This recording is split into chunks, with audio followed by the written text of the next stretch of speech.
Então, outro tipo de sal importante são sais básicos ou hidroxissais. Esses sais eles acontecem, aqui está escrito neutralização parcial de uma dibase ou polibase. Na verdade, o que eu posso dizer para vocês é que eu tenho uma base com mais de uma hidroxila reagindo com um ácido em quantidades não estequiométricas, resulta ainda na formação de um sal, que ainda possui uma hidroxila, ou seja, possui um grupamento básico. Por exemplo, aqui nós temos então o hidróxido de cálcio,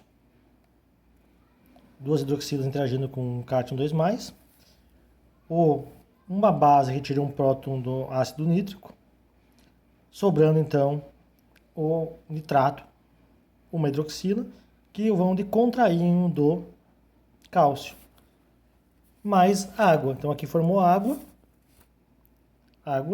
mais um sal que ainda possui um grupamento hidroxila, um sal básico.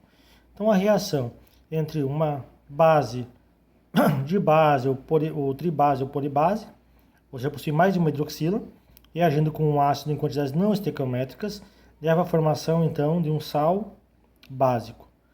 O hidróxido de cálcio é um pouco mais básico do que o sal hidroxinitrato de cálcio. Então a nomenclatura sempre começa pelo meio. Então hidroxinitrato de cálcio.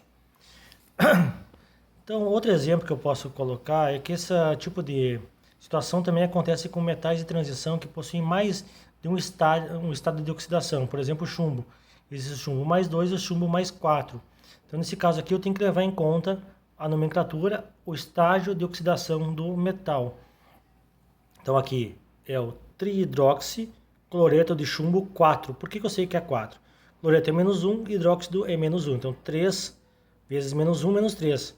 -1, menos 4. Para estabilizar, o chumbo é 4. Então esse aqui é o trihidroxicloreto de chumbo 4. Ou plúmbico. Se fosse o chumbo 2, seria plumboso. Tá? Então temos que lembrar isso.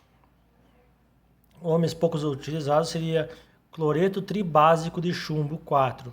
São nomes que a gente não vai utilizar muito, mas podem aparecer em algumas embalagens de alimentos, embalagem de produtos químicos, etc. Tá? Porque chumbo é tóxico, tá? É proibido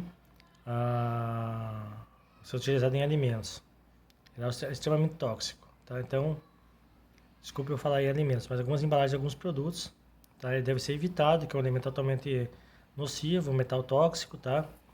Mas aqui está como exemplo, apenas para ressaltar a nomenclatura. Então, sempre a fórmula química, ela resulta de uma interação principalmente entre um sal, entre um ácido e uma base. Lembrando que o cátion vem da base e o ânion vem do ácido. Então, a nomenclatura é dada em relação ao ácido. Por exemplo, o ácido clorídrico, HCl, gera o cloreto. Então, o cloreto. O ácido fosfórico libera o fosfato. O ácido furoso libera o sulfito. Então a nomenclatura é dada pelo número de oxidação do átomo central, nomenclatura principal. Se eu for avaliar aqui no caso de um ácido não oxigenado, um ácido hidrogenado, a nomenclatura é sempre terminada em hídrico. E o sal derivado, eto.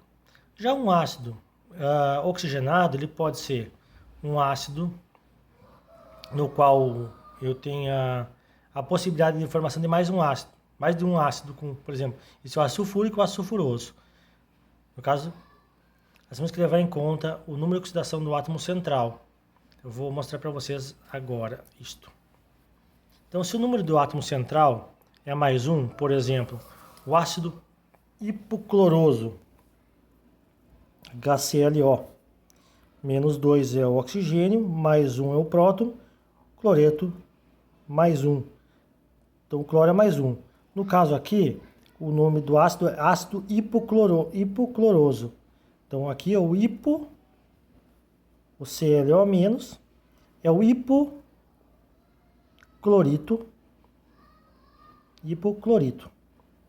No caso, existe também o ácido cloroso.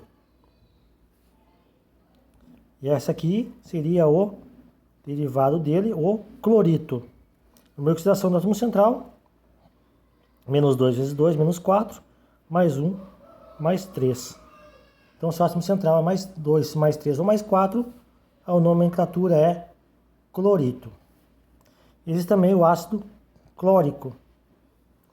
Menos 2 vezes 3, menos 6, mais 1, o cloro é mais 5. Então, aqui é o clorato. E já quando o número de oxidação é mais 6 ou mais 7, no caso, mais 7, menos 2 vezes 4, menos 8, mais 1, mais 7. Então, esse aqui é o perclorato. Ácido perclórico, perclorato. Ácido clórico, clorito. Ácido, clorato. Ácido cloroso, clorito. Ácido hipocloroso, hipoclorito. Tá? Isso é dado em relação ao número de oxidação do átomo central. Mais 1 é hipo e ito no final. Mais 2, 3 e 4, ito no final. 5 e 6, ato no final. 7, per e final, ato. Então, aí vem o ácido permangânico e assim por diante. Então, aqui temos os principais ácidos e os principais ânions. No caso, o ácido fluorídrico, o fluoreto. Clorídrico, cloreto. Bromídrico, brometo. Iodídrico, iodeto. Cianídrico, cianeto. Sulfídrico, sulfeto. Hipocloroso, hipoclorito.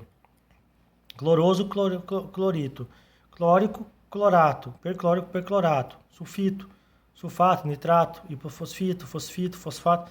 Então, todos eles nós conseguimos saber basicamente utilizando a observação do número de oxidação do átomo central, do estágio de oxidação do átomo central. Lembrando que o oxigênio no ácido é menos 2 e o hidrogênio é mais 1.